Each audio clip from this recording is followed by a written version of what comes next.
Well, another COVID rollback. Well, you can now take an international flight without having to worry about getting tested for COVID-19 before coming back to the U.S. Well, it's the latest move from the CDC as the pandemic continues to wane. And News 12's Julio Avila is at LaGuardia Airport to break it all down. Julio.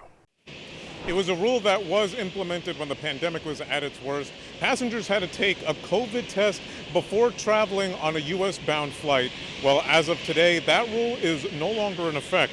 The CDC lifted the testing mandate for what it says is due to the virus shifting into a new phase and the many vaccines and treatments available to treat COVID-19.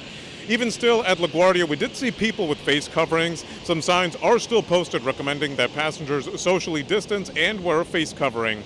Of course, New York had its own travel mandates, which required out-of-state visitors to quarantine for 2 weeks and then get a negative test before fully immersing with New Yorkers. Now, that mandate expired last year in April. Some travelers here at LaGuardia say they're excited to cross COVID testing off their to-do list, but are still thinking whether or not to travel abroad.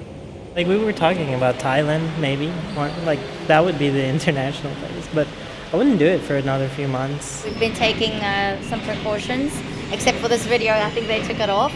But I'm going to be a little bit more cautious until, I feel comfortable. Things are crazy right now, so we left for, we'll see what happens, in the future. Now, the CDC says they are going to continue monitoring trends and make any decisions based off of that.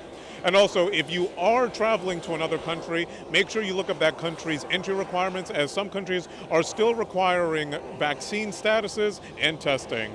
At LaGuardia Airport, Julio Avila, News 12.